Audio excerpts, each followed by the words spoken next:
Welcome to A Heart for Home Education. My name is America, and I home educate my 3 children, ages 9, 7, and 6.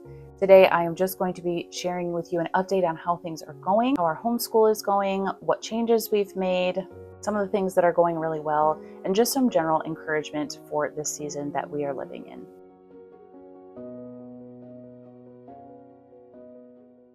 So it's taken me a couple of weeks to make another video because everything that I had scheduled to film just felt really trivial and silly in light of the assassination of Charlie Kirk.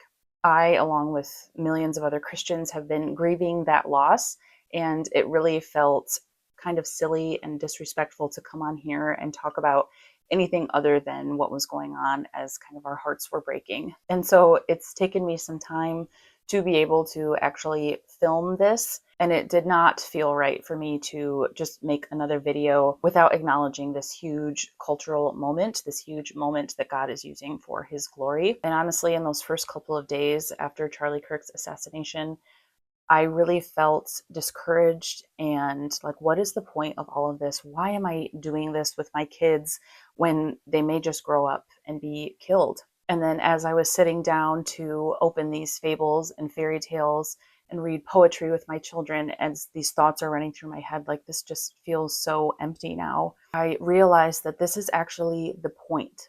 I realized that this is actually the point of homeschooling. The point of homeschooling, for me at least, and for the broader classical and Charlotte Mason community, is that we are pointing our children to truth and goodness and beauty. And what was Charlie Kirk killed for? For speaking truth. And so, of course, I do not want my children to grow up and face that type of persecution. But I also know that it is very real and that it can happen. And so I want my children to have this rich education in what is true and the truth of good versus evil, which plays out so beautifully in so many fairy tales and in so many fables and in scripture over and over again. This battle between good and evil goes back to when Eve first sinned in the garden, and we can trace its story all the way through scripture and all the way to our present day. But of course, we as Christians know that evil does not win, that good triumphs over evil, that God is on the throne, and that his sovereign plan is going off without a hitch. And so as I was sitting there opening these books, feeling defeated, feeling discouraged, I realized that this is the important work that I am called to, that this is the mission of myself, along with so many other homeschooling mothers. And so as I was sitting there and feeling so discouraged, as I looked at all of these resources, like, what is the point? And then I had kind of that moment of clarity of like, oh yeah, this is the point. This is exactly why we're doing this, to raise up children who become adults who are strong in the Lord, who are strong in their faith, who are strong in their Christian beliefs, who are strong in the truth, who are unwavering in their courage. That's why we read stories of heroes over and over again, stories of good triumphing over evil, so that we can plant seeds of courage and faith and truth in our children. And when I listened to Charlie Kirk, because I've listened to him for a long time and I really loved him, I could tell that he had this mindset as well. I often said, like, I feel like he's classically educated. And then knowing that he came from a public school and realizing that he actually classically educated himself. And so what a beautiful thing that we're able to give our children now in their childhood, and to give ourselves if our education is deficient in some way. We are able to re-educate ourselves in this way. And so now I'm encouraged more than ever to continue pursuing what is good and true and beautiful, pursuing an education in virtue, and so that our children are fully formed people who know what is right and act upon it, because that is what is going to heal our society and our country through the Lord and his grace and mercy. So it hasn't felt right to make a video without acknowledging this huge cultural shift, this huge cultural moment. But I also know that not everyone may agree with my feelings towards Charlie Kirk. And if that's the case, I still welcome you here. I still love you. I still care about you. We can think differently about something, but I am still committed to loving you. And so with all of that said, let's jump into some of the updates for our homeschool. So we are 8 weeks into our homeschool now. And I feel like we are settling into a rhythm and our own kind of rhythm using the children's tradition. So I will admit, the past couple of weeks, the workload has felt like a lot. I am doing year 4 with my oldest son and then year 1 with my younger 2 kids. My oldest son has already heard most of the year 1 resources. However, now we're going into the part of the curriculum where he hasn't heard some of these. So for the time being, just to kind of pare down and honestly just to be able to do more things as a family, we are all now on year 1 reads. And so that's kind of my plan moving forward, is to stick with year 1 and where we can add in year 4. And so we've done multiple of the books from the year 4 list. We started over the summer reading some of those. We just finished Swiss Family Robinson, which was a great read, but also it was so dense and it took us so long to get through it. I don't know how anyone could get through this in a single term, which I think is what it's scheduled for. I could be wrong on that, but I think it's scheduled for 1 term adventure novel. And that's on top of whatever literary novel is scheduled for that term. And that's just so much. And it's just really not feasible for us. My son would have to be listening to an audiobook for like an hour a day or more to be able to keep up with that pace, because the language, just kind of like the syntax, the level of reading is challenging even for an adult with that book, at least, and other books with kind of older English and just older patterns of speaking. So the sentences are a little more unpredictable and a little bit harder for children to understand the grammar of it, to read it properly, and to get like the fullest enjoyment out of reading it properly. And so really the workload for year 4 is just kind of unrealistic for us. It's, a beautiful workload. It's, if you could do it, if you have a very strong reader for year 4 that, can read that level of text, which is almost, upper middle school, high school traditionally, then I'm sure they would really enjoy it. But for us right now, the workload is just too much. So right now, as we're hitting some year 1 reads that my oldest has not heard yet, he's just coming on with us and we are reading those ones right now. And then we are still on pace with our Ambleside Online readings. He's doing the history stream from Ambleside Online, and we are really enjoying those. We've really enjoyed Poor Richard. It's been such a beautiful biography. Has those elements that we were talking about earlier, that courage, that perseverance and persistence, Benjamin Franklin's commitment to truth.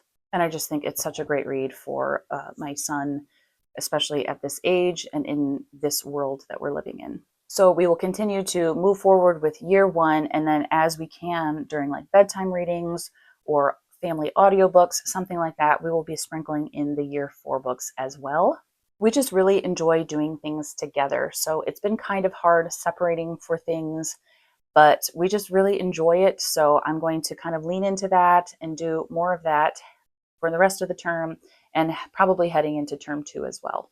As far as the curriculum changes that I made at the beginning of the term, that would be going from Math Mammoth, which we literally did like half of a day's work with, and I realized we needed to change, into Saxon 5-6 with my oldest. That has been like the best change that we've made this year. He is really, truly thriving with Saxon 5-6, and he ended up choosing Nicole the Math Lady. And so we are doing those 2 together for his math, and it's going super, super well. I've just seen so much growth, and not only with his like math skills, but like with character, with that perseverance, that diligence, the habit of attention, and with his fortitude. So I've been really, really happy with Saxon 5-6 for him. It's been a really good fit. And then if you saw my previous video, I switched my younger 2 both over to Matthew C. And that was because our generation's math curriculum just did not work. And I really was displeased with that curriculum. So I actually sent that back and got a refund. So that was a blessing. I really appreciate that the company, stands by their materials and gave us a refund. It was a very easy process, and I really appreciated that. So I really appreciate their customer service. And I hope they can make some tweaks to turn that program into something that could be really beneficial to the homeschool community. But for now, I've switched my youngest 2 over to Matthew C, and that is going so well too. I wish that I would have looked further into it sooner. I've always known about it. Of course, it's one of the, top math curriculums for homeschoolers, but it is just going so well. I love the format of it so far. I really love that, we can watch the video together of Mr. Demi, who is a great teacher, and I can kind of teach the concept, and then I don't have to do that every single day. Like, we teach something and then we just work on it for multiple days until they master it. And then we teach something again and then they work on it and master it. So it's going really well. My kids really understand the block system. They really enjoy it. I love that I'm not like chasing down all these different math manipulatives like you may have to do if you use Math with Confidence.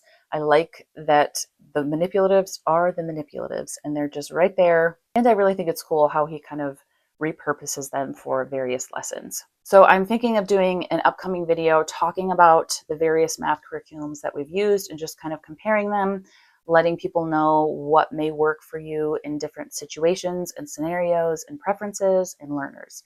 So let me know if you would be interested in that. And then, like I talked about in my previous video, the Teach Your Child to Read in 100 Easy Lessons. I knew going into the year that I know that only works to a certain point.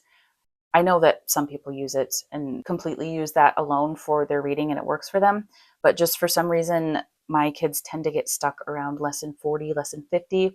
And so the same thing happened with my youngest, and that was fine. It got us to where it got us, and I think it did a good job. But I switched over to Reading Reflex, which is the phonographics method for teaching your child to read. So this is a speech to print reading program that does use phonics, but it approaches it in a completely different way than any other phonics program I have looked into or used. I think this is truly the poetic way to teach your child how to read. My youngest son is fully using this, and then I have another older child who's using parts of this as well, and it has been amazing to use this method. I really, really enjoy this.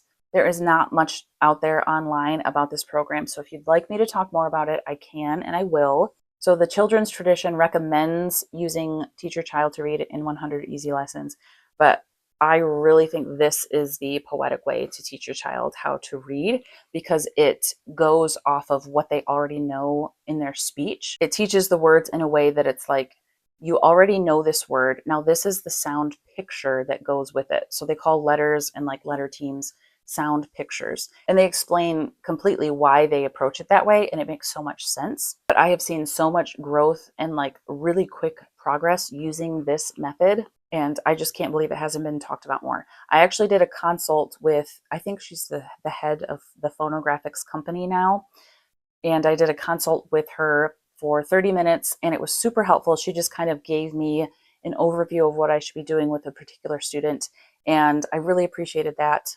They have a lot of things on their site, but I will say that like this is not like your standard curriculum where it's like lesson 1, you do this, lesson 2, you do this. It takes some time. It takes some time to get used to how it's set up, but once you understand how it is set up, it's really easy to implement. It's quite easy to implement. So if you would like a full review, flip through, whatever I can do, I know I don't do that too much on my channel, but because I really believe in this method, I would be happy to do that and share that with you guys if you are interested. The next update that I have is like big news, and I'm so excited.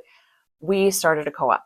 Me and 2 of my good friends at my church, we just decided this is the year. Let's do it. One of the friends was coming off of an experience at a local co-op. Another one I don't think has ever been part of a co-op. And of course, me and my family are part of an enrichment co-op.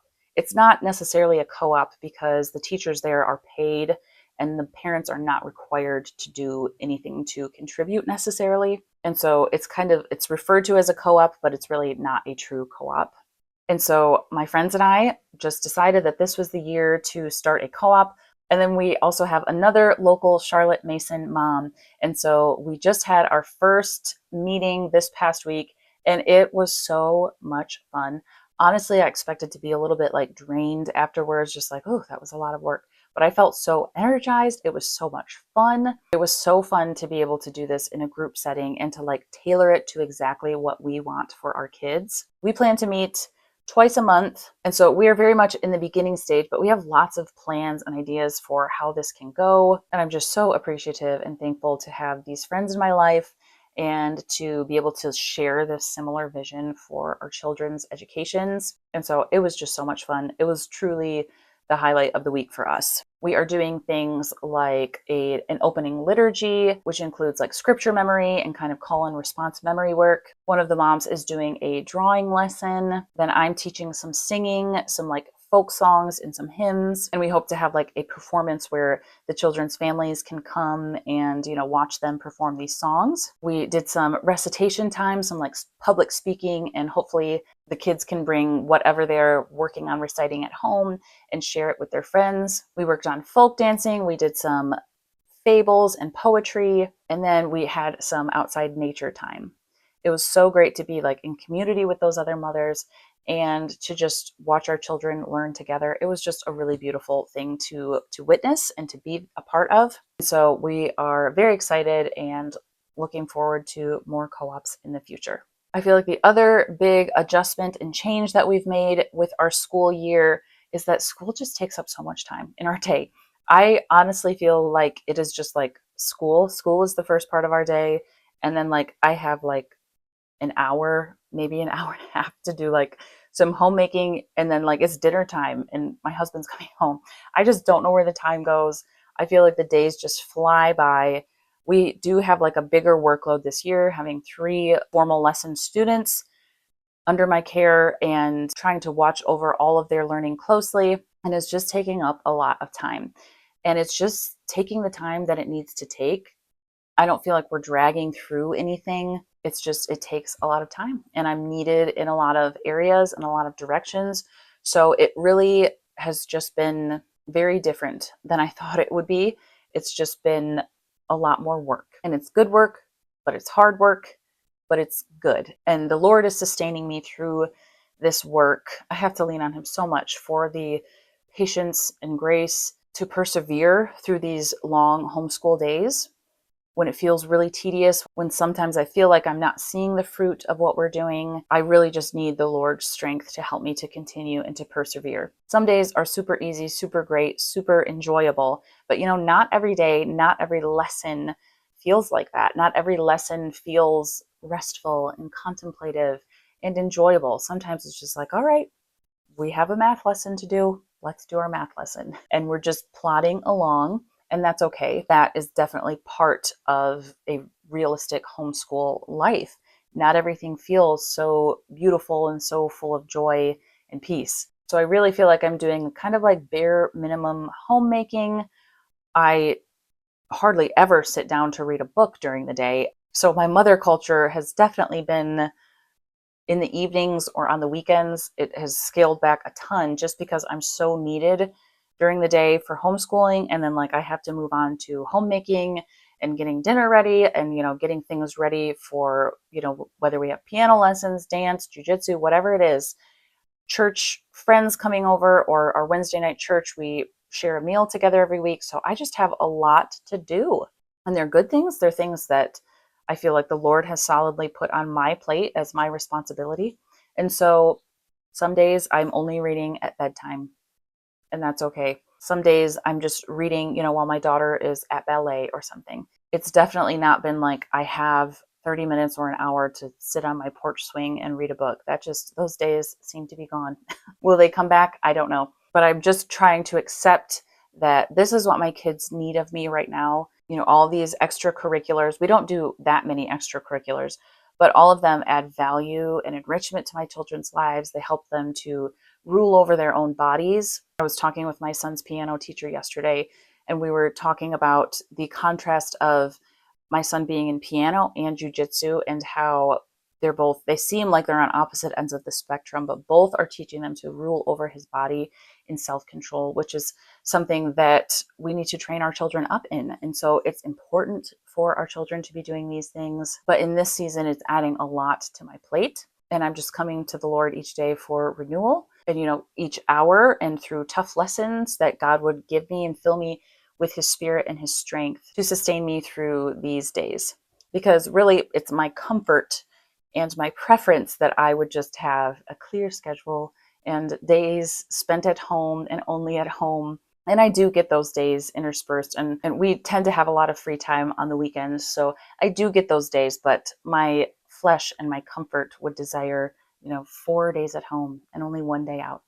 And with the season that we're in, with the ages of kids that we have, it's just not realistic. And so I'm just trusting that the Lord is sanctifying me through this process. So I thought I would get to a brief mother culture update today, but I will have to save that for another video. Please let me know in the comments down below how your school year is going. How are you adjusting whatever curriculum you're using to fit your family?